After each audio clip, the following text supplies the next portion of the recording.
Assalamualaikum warahmatullahi wabarakatuh. Para sahabat dan teman-teman pecinta sejarah yang budiman, alhamdulillah pada kesempatan ini kita berjumpa lagi di channel kita, channel Dunia Sejarah.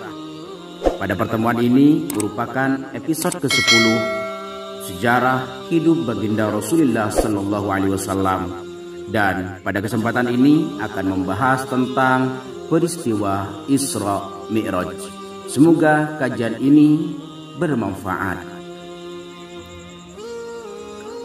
Kisah Isra Mi'raj Rasulullah Sallallahu Alaihi Wasallam.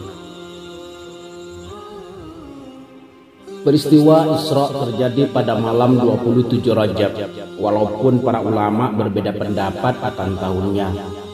Pada saat itu Rasulullah Sallallahu Alaihi Wasallam menunaikan salat. Beliau kemudian masuk ke rumah dan beristirahat. Saat tertidur, beliau didatangi malaikat Jibril alaihi salam yang lalu membangunkan beliau. Kemudian Allah Subhanahu wa taala mengaruniakan kepada beliau mukjizat yang melampaui segala hukum alam. Rasulullah sallallahu alaihi wasallam berpindah tempat kurang dari kejapan mata dari Mekah menuju Baitul Maqdis. Terkait peristiwa tersebut, Rasulullah sallallahu alaihi wasallam bersabda, "Ketika aku berada di kamar antara tidur dan terjaga, ada yang mendatangiku, lalu dia membelah dari sini sampai sini. Hatiku dikeluarkan lalu dibersihkan, kemudian dikembalikan seperti semula. Lalu buruk mendatangiku. Dia merupakan kuda putih dan panjang, lebih tinggi dari keledai dan lebih rendah dari biwal. Mengepakkan kakinya hingga terbuka lebar, lalu aku menungganginya menuju Baitul Maqdis. Lalu aku mengikatnya dengan tali yang digunakan juga oleh para anbiya. Kemudian aku memasuki masjid dan sholat 2 rakaat, lalu keluar. Jibril alaihi salam kemudian datang membawa bejana berisi khamar dan susu. Lantas aku memilih susu. Jibril pun berkata, engkau telah memilih yang fitrah." Di sela perjalanan, Rasulullah Shallallahu Alaihi Wasallam melewati Gunung Sinai, tempat yang diberkati ketika Allah Subhanahu wa taala berfirman kepada Musa alaihi salam.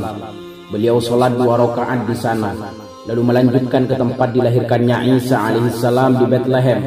Beliau juga sholat 2 rakaat. Kemudian saat beliau tiba di Baitul Maqdis, para rasul dan anbiya telah berkumpul semua menunggu beliau. Yang paling depan ada Ibrahim alaihi salam, Musa alaihi salam, dan Isa alaihi salam. Beliau lantas mengimami sholat bersama mereka. Maknanya sangat jelas di sini bahwa Rasulullah Shallallahu Alaihi Wasallam telah melewati dunia ambang kematian dengan bertemu para rasul dan anbiya di Baitul Maqdis. Dan apa yang terjadi pada perjalanan Isra menyerupai pergerakan ruh, meskipun rasa akan materi tidak hilang. Ini sesuai dengan ungkapan Rasulullah Shallallahu Alaihi Wasallam antara tidur dan terjaga. Demikianlah peristiwa Isra dipastikan bukanlah mimpi.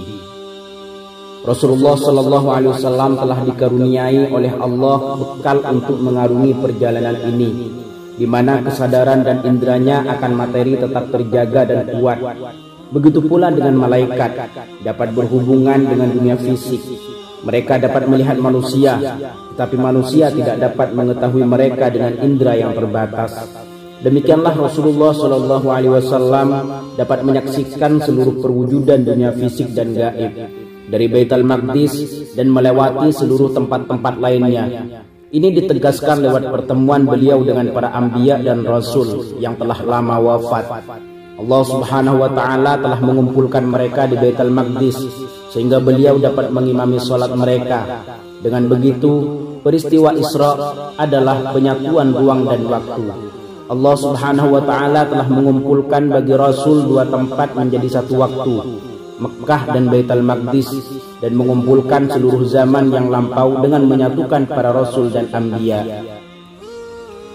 Tak diragukan lagi bahwa perjalanan Isra Rasulullah Sallallahu Alaihi Wasallam dari Mekah ke Masjidil Aqsa menegaskan akan ketersambungan risalah ilahiyah dan peralihannya dari Bani Israel ke Bani Ismail dan dari Baitul Maqdis ke Mekah. Begitu pula dengan penegasan bahwa Nabi Muhammad Sallallahu Alaihi Wasallam telah mewarisi kenabian dari Bani Israel. Sebagaimana hal ini telah disiratkan pada nubuat kuno bahwa peristiwa Isra akan mendatangkan fitnah bagi manusia. Dan kami tidak menjadikan mimpi yang telah kami perlihatkan kepadamu melainkan sebagai ujian bagi manusia. Mukjizat ini juga tidak berhenti sebatas perpindahan dari satu tempat ke tempat lain di muka bumi, tetapi ia juga membentang ke periode selanjutnya, yaitu Mi'raj. Rasulullah Shallallahu Alaihi Wasallam bersabda, ketika aku telah selesai dari Baitul Maqdis, didatangkan kepadaku Mi'raj, dan aku belum pernah menyaksikan sesuatu yang lebih indah darinya. Mi'raj adalah apa yang dilihat dan diikuti oleh mata yang tengah sakratul maut. Kemudian aku mulai menaikinya hingga sampai di salah satu pintu langit. Rasulullah Shallallahu Alaihi Wasallam telah menembus batas yang memisahkan antara hidup dan mati dan memasuki dunia setelah kematian untuk menceritakan kepada kita apa yang terjadi dan apa yang beliau saksikan dan apa yang akan berlangsung, dan ini belum pernah dialami oleh nabi manapun. Rasulullah Shallallahu Alaihi Wasallam menceritakan kepada kita tentang apa yang beliau lihat di langit, menunjukkan bahwa langit memiliki wujud fisik materi dan gaib abstrak. Wujud materinya telah diungkapkan lewat ayat-ayatnya. Tidaklah kamu perhatikan bagaimana Allah telah menciptakan 7 langit bertingkat-tingkat, dan Allah menciptakan padanya bulan sebagai cahaya dan menjadikan matahari sebagai pelita. Quran Surat Nuh. Adapun wujud abstraknya diceritakan lewat ayat-ayat berikut. Sesungguhnya kamu melewati tingkat demi tingkat dalam kehidupan. Quran Surat Al-Insyiqaq. Kemudian dia menuju kepada penciptaan langit, dan langit itu masih merupakan asap. Lalu dia berkata kepadanya dan kepada bumi, datanglah kamu keduanya menurut perintahku, dengan suka hati atau terpaksa. Keduanya menjawab, kami datang dengan suka hati. Maka dia menjadikannya 7 langit dalam 2 masa. Dia mewahyukan pada tiap-tiap langit urusannya, dan kami hiasi langit yang dekat dengan bintang-bintang yang cemerlang, dan kami memeliharanya dengan sebaik-baiknya. Demikianlah ketentuan yang maha perkasa lagi maha mengetahui. Quran Surat Fussilat. Begitulah perpindahan Rasulullah Shallallahu Alaihi Wasallam dari satu langit ke langit lainnya, yakni dengan naik secara berurutan pada dunia abstrak lewat lipatan sempurna atas dimensi materi. Begitu juga dengan menaiki standar rohani yang satu dan lainnya dengan urutan rohani lebih tinggi pada dunia gaib yang diungkapkan oleh ayat. Dia mewahyukan pada tiap-tiap langit urusannya. Demikian ini sesuai dengan yang dikisahkan Rasulullah Shallallahu Alaihi Wasallam dalam perjalanannya. Kemudian kami naik ke langit. Jibril menghampiri pintu langit. Lalu ditanya penjaga pintu langit, siapakah engkau? Dia menjawab, Jibril. Lalu ditanya lagi, siapa yang bersamamu? Dia menjawab, Muhammad. Penjaga pintu bertanya, apakah dia diutus ke sini? Ya, jawab Jibril. Pintu pun dibukakan untuk kami. Ternyata di sana aku bertemu dengan Nabi Adam alaihissalam. Dia menyambutku dan mendoakan kebaikan untukku. Kemudian kami naik ke langit kedua. Manakala Jibril meminta dibukakan pintu langit, terdengar suara bertanya, engkau siapa? Jibril jawabnya, engkau bersama siapa? Tanya penjaga pintu langit. Muhammad, jawab Jibril. Penjaga pintu langit bertanya lagi, adakah dia diutus ke sini? Ya, jawab Jibril. Setelah pintu langit dibuka, aku bertemu 2 orang yang bersaudara, yaitu Yahya bin Zakaria alaihissalam dan Isa bin Maryam alaihissalam. Setelah menyambut kedatanganku, mereka pun mendoakan kebaikan untukku. Kemudian kami dibawa lagi naik ke langit ketiga. Manakala Jibril meminta dibukakan pintu langit, terdengar suara bertanya, engkau siapa? Jibril jawabnya, engkau bersama siapa? Tanya penjaga pintu langit. Muhammad, jawab Jibril. Penjaga pintu langit bertanya, adakah dia diutus ke sini? Ya, jawab Jibril.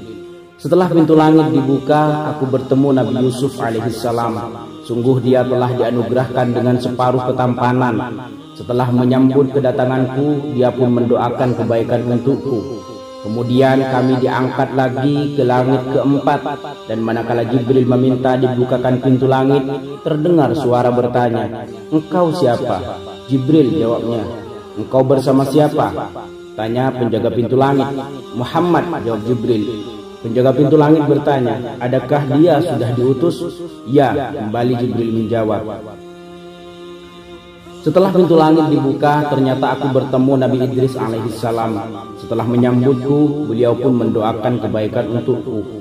Allah Azza wa Jalla berfirman, dan kami telah mengangkatnya ke martabat yang tinggi. Kemudian kami diangkat lagi ke langit kelima, dan manakala Jibril minta dibukakan pintu langit, terdengar suara bertanya, engkau siapa? Jibril jawabnya. Engkau bersama siapa? Tanya penjaga pintu langit. Muhammad, jawab Jibril.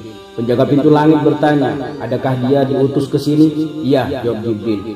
Setelah pintu langit dibuka, aku bertemu Nabi Harun alaihissalam. Setelah menyambutku, beliau pun mendoakan kebaikan untukku. Kemudian kami diangkat ke langit ke-6, dan manakala Jibril meminta dibukakan pintu langit, terdengar suara bertanya, engkau siapa? Jibril jawabnya, engkau bersama siapa? Tanya penjaga pintu langit. Muhammad, jawab Jibril. Penunggu pintu langit bertanya, adakah dia diutus ke sini? Ya, jawab Jibril. Setelah pintu langit dibuka, aku bertemu Nabi Musa alaihissalam. Setelah menyambut kedatanganku, beliau pun mendoakan kebaikan untukku. Kemudian kami diangkat lagi sehingga ke langit ke-7. Manakala Jibril meminta dibukakan pintu langit, terdengar suara bertanya, engkau siapa? Jibril jawabnya. Engkau bersama siapa? Tanya penjaga pintu. Muhammad, jawab Jibril. Penjaga pintu langit bertanya, adakah dia diutus ke sini? Ya, jawab Jibril. Setelah pintu langit dibuka, aku bertemu dengan Nabi Ibrahim alaihissalam. Aku melihatnya sedang duduk bersandar ke Baitul Ma'mur. Tempat tersebut setiap harinya dimasuki oleh 70.000 malaikat. Apabila mereka keluar darinya, maka mereka tidak akan kembali lagi sampai hari kiamat. Kisah ini menggambarkan secara rinci bagaimana Rasulullah SAW menaiki satu langit ke langit lainnya. Dan yang tidak diragukan adalah sepanjang ditemani malaikat Jibril, Rasulullah SAW dapat melihat dan terbiasa dengan wujud asli malaikat Jibril. Kemudian perjalanan Mi'raj menuju periode selanjutnya, yakni bertemu dengan Allah Azza wa Jalla. Kemudian aku dibawa ke Sidratul Muntaha. Aku melihat daunnya seperti telinga gajah dan buahnya sebesar tempaya atau guci besar. Lalu manakala dia diliputi oleh perintah Allah sebagaimana yang dikehendaki Allah, maka ia berubah. Maka tidak ada satupun makhluk yang dapat melukiskan keindahannya. Di sini Rasulullah SAW berbicara perihal mendekati Arsy yang tak ubahnya suara deretan pena. Arsy bukanlah wujud materi. Ia adalah derajat tertinggi dari keagungan, kekuasaan dan kemuliaan. Di sini pula Jibril menampakkan kepada Rasulullah SAW wujudnya yang sempurna. Namun hati beliau tidak diliputi rasa takut sebagaimana yang terjadi di bumi. Hal ini menegaskan terjadinya perubahan ruh pada diri Rasulullah SAW saat perjalanan Mi'raj. Akan tetapi Jibril alaihissalam tidak mampu untuk naik ke atas lagi. Seraya berkata, di sini berpisahlah seorang kekasih dengan kekasihnya. Majulah wahai Rasulullah, jika engkau naik maka akan dapat menembusnya. Tetapi jika aku naik maka aku akan terbakar. Rasulullah SAW kian dekat menghadap Allah. Pandangannya syahdu dan khusyuk kepada Zat yang Maha memiliki.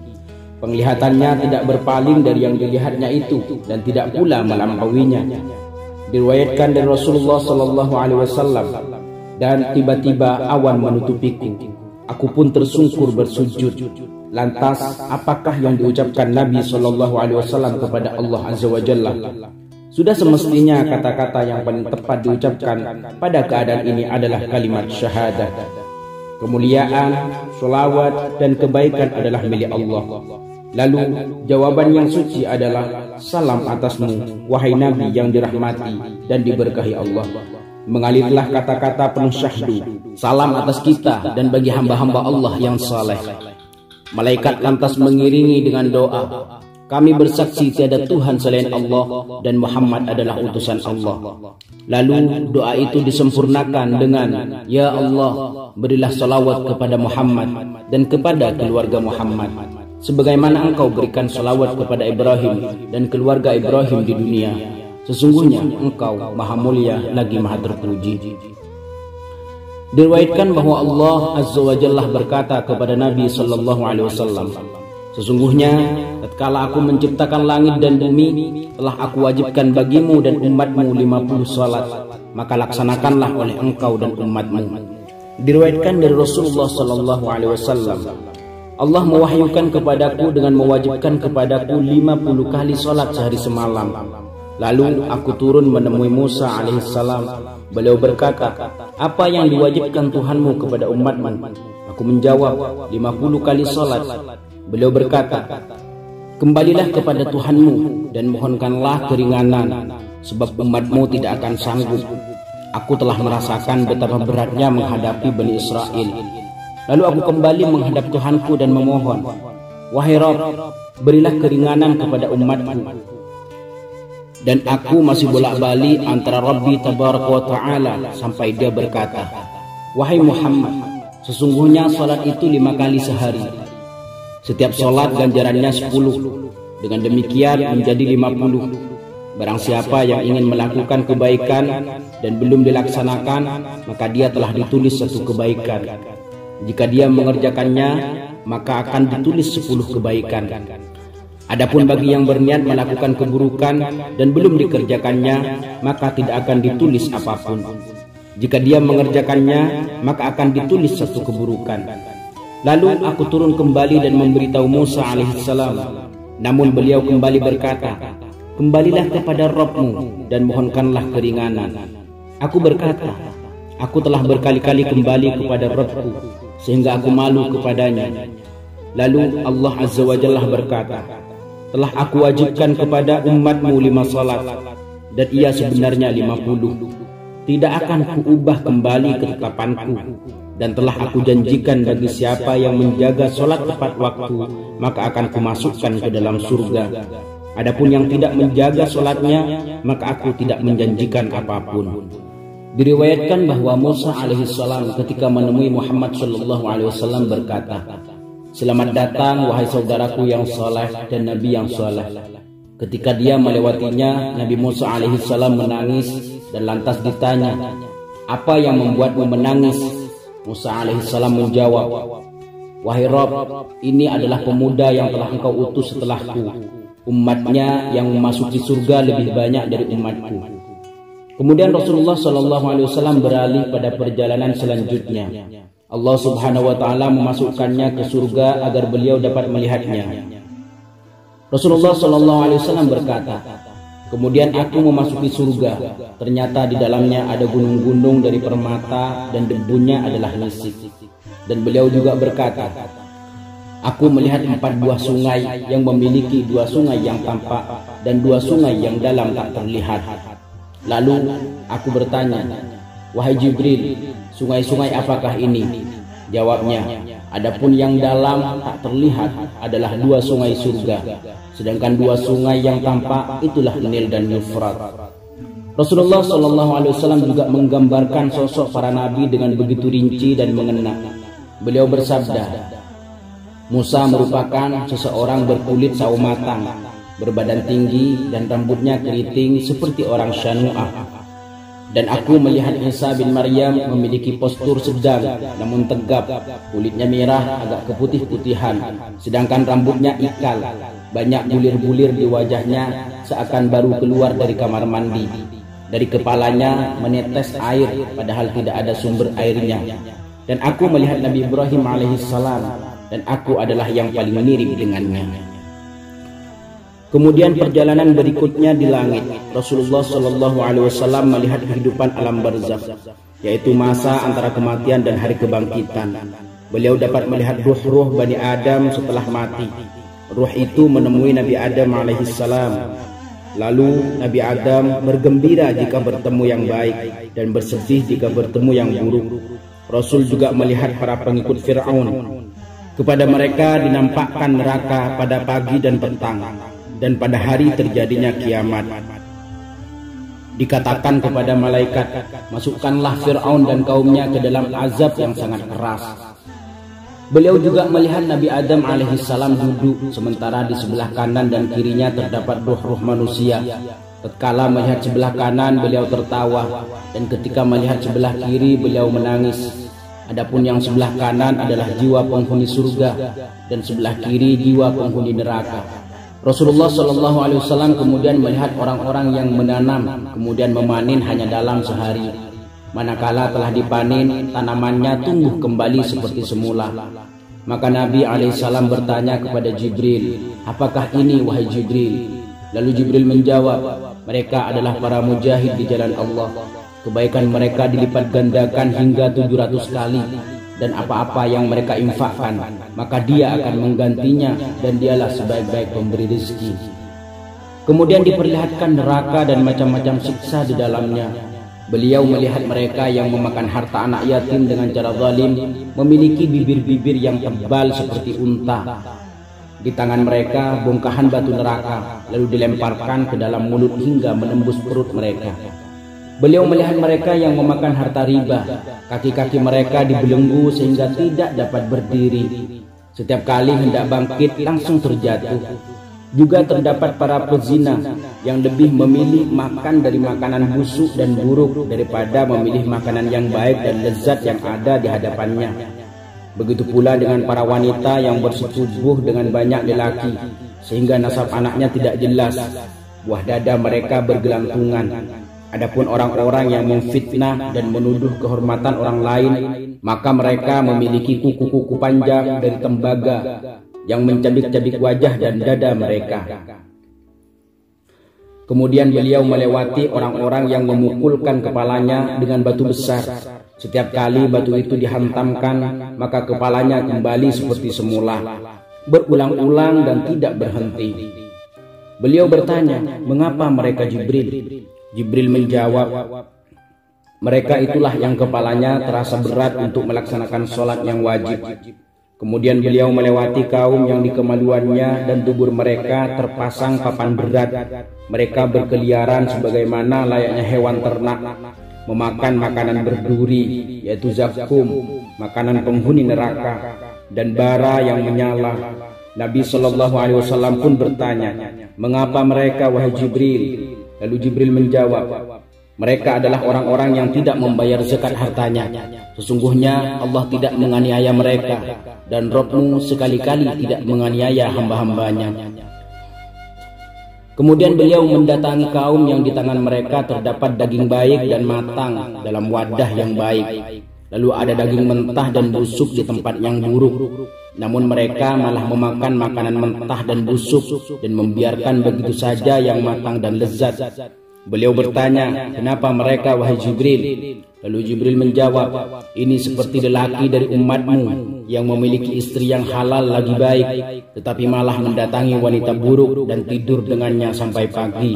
Seperti wanita yang memiliki suami yang halal dan baik, tetapi malah mendatangi laki-laki buruk dan tidur dengannya sampai pagi." Beliau lalu mendatangi lelaki yang mengumpulkan kumpulan kayu bakar yang begitu besar, tetapi tak sanggup dipikulnya. Namun anehnya dia terus menambah kayu bakar itu. Beliau bertanya, "Kenapa dia?" Jibril menjawab, "Ini adalah contoh dari umatmu yang mendapatkan amanah dari manusia tetapi tak sanggup melaksanakannya, dan dia senantiasa menambahkan amanah lainnya." Kemudian beliau mendatangi kaum yang menggunting lidah dan bibir mereka dengan gunting besi. Setiap kali digunting, lidah dan bibir mereka tumbuh kembali, dan itu berlangsung terus-menerus tanpa henti.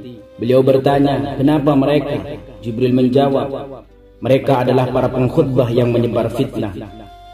Lalu ada pula batu kecil yang keluar darinya seekor banteng besar. Lalu banteng itu ingin kembali ke dalam batu kecil tadi, tetapi tidak bisa. Beliau bertanya, "Ini apa?" Jibril menjawab, "Ini seperti orang yang berbicara perkataan luar biasa lalu menyesalinya, maka dia tidak bisa menariknya kembali." Demikianlah bagaimana Allah Subhanahu wa ta'ala mengumpulkan untuk Rasulnya fenomena masa lalu, sekarang dan mendatang, meniadakan pemisah tempat dan waktu, mengurutkan berbagai peristiwa dan memperlihatkan kepadanya semesta secara keseluruhan dalam gambaran yang utuh, sebagaimana terjadi dalam kapasitas ilmu Allah Subhanahu wa ta'ala. bahwa semua itu pasti akan datang tanpa diragukan dan ditunggu-tunggu bagaimana Allah Subhanahu wa Ta'ala memadukan bagi Rasulnya dunia kematian dan kehidupan, alam akhirat dan yang tampak maupun yang gaib. Beliau langsung melihat wujud janji Allah Subhanahu wa Ta'ala dengan penuh keyakinan. Setelah perjalanan spiritual keimanan dan panjang itu, Allah Subhanahu wa Ta'ala mengembalikan Rasulnya ke Mekah. Di tengah perjalanan, Rasulullah Sallallahu Alaihi Wasallam melihat sebuah kafilah yang tersesat. Ketika tiba di Mekah, beliau pun mengabari orang-orang Quraisy apa yang telah dilaluinya. Namun akal pikiran mereka tidak mau percaya dan dengan cepat mendustakan beliau, malah menuduh beliau orang gila. Mereka berkata, adapun kami harus menempuh perjalanan sebulan dengan unta ke Baitul Maqdis, bagaimana engkau hanya 1 malam? Sebagaimana mereka lantas menantang beliau untuk menggambarkan ciri-ciri Baitul Maqdis. Rasulullah Sallallahu Alaihi Wasallam bersabda, tatkala kaum Quraisy mendustakanku, maka aku berdiri di atas sebuah batu. Lalu Allah tampakkan kepadaku Baitul Maqdis dan aku pun menceritakan kepada mereka ciri-ciri Baitul Maqdis di mana aku langsung melihatnya. Beliau juga menyebutkan ciri-ciri kafilah yang tengah kebingungan, dan setelah beberapa hari kafilah tersebut sampai di Mekah, maka terbuktilah kebenaran ucapan beliau. Namun yang paling aneh dari orang-orang Quraisy adalah sifat angkuh dan keras kepalanya. Mereka terus meminta kepada Muhammad SAW agar beliau mendatangkan mukjizat, padahal Rasulullah SAW telah memenuhi keinginan mereka dengan memperlihatkan bulan terbelah, yang juga dikuatkan dengan kesaksian kafilah di tempat lain saat melihat bulan berpisah separuh. Namun semua itu tetap mereka dustakan dan malah menuduh beliau sebagai tukang sihir. Hal yang paling luar biasa adalah mereka menantang Rasulullah SAW dalam perkara langit. Dan mereka berkata, kami sekali-kali tidak percaya kepadamu hingga kamu memancarkan mata air dan bumi untuk kami. Atau kamu mempunyai sebuah kebun kurma dan anggur, lalu kamu alirkan sungai-sungai di celah kebun yang deras alirannya. Atau kamu jatuhkan langit berkeping-keping atas kami, sebagaimana kamu katakan. Atau kamu datangkan Allah dan malaikat-malaikatnya berhadapan muka dengan kami. Atau kamu mempunyai sebuah rumah dari emas, atau kamu naik ke langit, dan kami sekali-kali tidak akan mempercayai kenaikanmu itu hingga kamu turunkan atas kami sebuah kitab yang kami baca. Katakanlah, Maha Suci Tuhanku, bukankah aku ini hanya seorang manusia yang menjadi Rasul? Begitulah bagaimana kehendak Allah Subhanahu wa Ta'ala untuk memuliakan Rasulnya dengan Isra dan Mi'raj sebagai kemuliaan untuknya dan bukan sebagai bantahan bagi orang-orang kafir. Meskipun begitu, mereka senantiasa mendustakannya. Rasulullah Sallallahu Alaihi Wasallam bersabda, ketika pada malam aku diperjalankan, aku tengah di Mekah, aku sangat terkejut sebab aku tahu orang-orang akan mendustakanku. Lalu lewatlah musuh Allah Abu Jahal. Dia datang dan duduk mendekatiku. Saat itulah Abu Jahal berkata sinis, wahai Muhammad, apakah ada yang ingin engkau katakan sehingga aku bisa memperoleh faidah darinya? Nabi SAW menjawab, benar, tadi malam aku telah diisrakan. Abu Jahal bertanya, kemana? Nabi SAW berkata, ke Baitul Maqdis. Abu Jahal berkata, lalu pagi-pagi begini kamu telah berada di antara kami di sini. Nabi menjawab, benar. Mendengar jawaban itu, tampak mata Abu Jahal berbinar gembira, seolah-olah dia telah memperoleh sesuatu untuk menjatuhkan Muhammad. Dia pun berkata, apakah kamu mau menceritakan kepada kaummu yang lainnya apa yang baru saja engkau ceritakan kepadaku? Beliau bersabda, baiklah. Abu Jahal berteriak keras, wahai Bani Ka'ab bin Lu'ay, kemarilah kamu semua. Mereka segera datang dan berkumpul di sekitar Nabi SAW. Kemudian Abu Jahal berkata, ceritakanlah kepada kaummu apa yang baru saja engkau katakan padaku. Nabi SAW berkata, tadi malam aku telah diisrakan. Mereka bertanya, kemana? Nabi SAW berkata, ke Baitul Maqdis. Mereka berkata, lalu pagi-pagi begini kamu telah berada di antara kami di sini. Benar, kata Nabi SAW.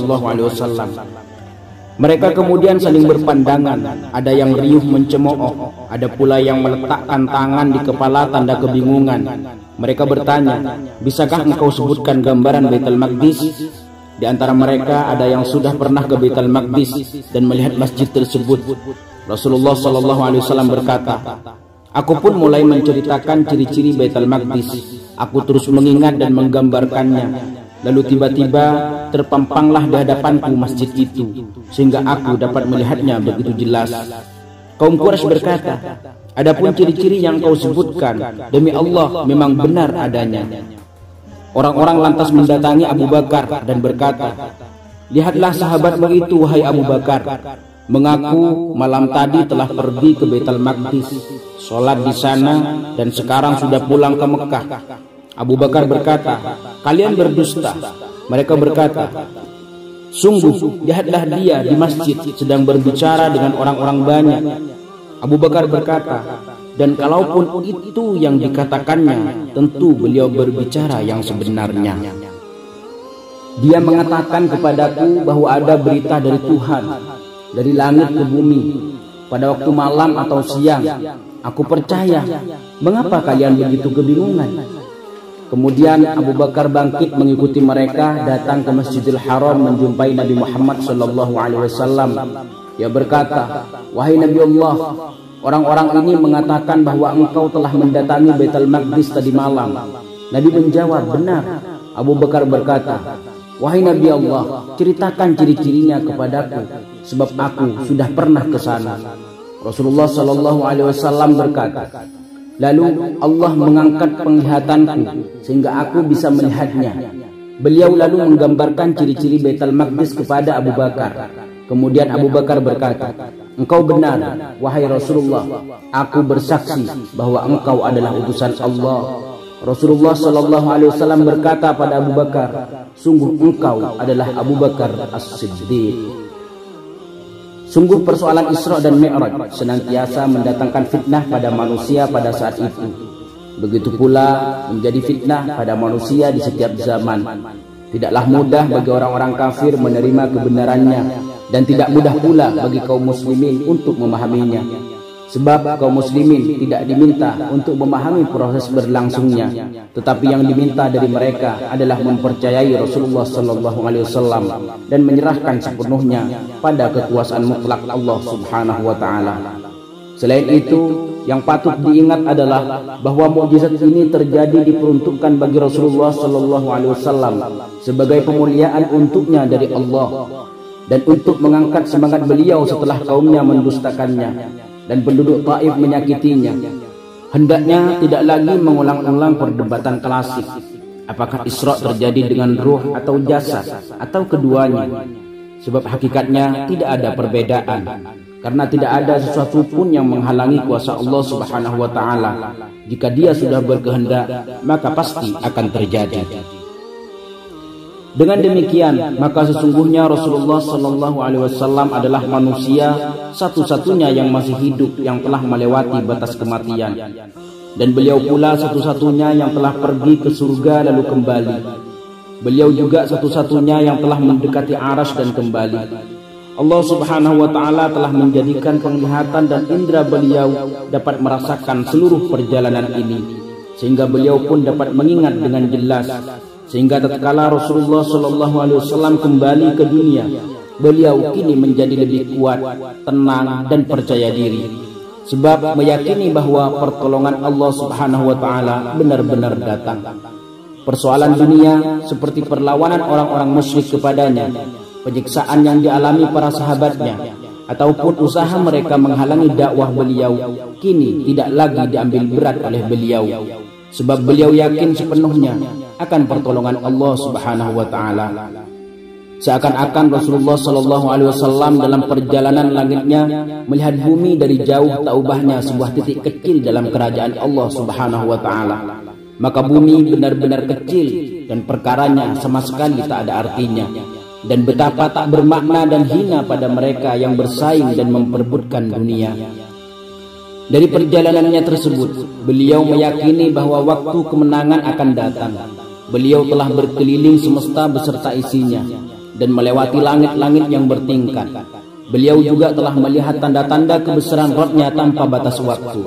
Maka, mengapa beliau mesti risau dengan perlawanan orang-orang musyrik yang dalam kekuasaan Allah Subhanahu wa Ta'ala? Bahkan orang-orang Quraisy itu sama sekali tak bernilai bila dibandingkan atas apa yang dilihatnya dari kerajaan Allah Subhanahu wa Ta'ala. Tampaklah segala sesuatu pada ukuran yang sebenarnya dan kedudukannya yang terbatas. Sebab dunia beserta segala isinya sangat tak berdaya di hadapannya.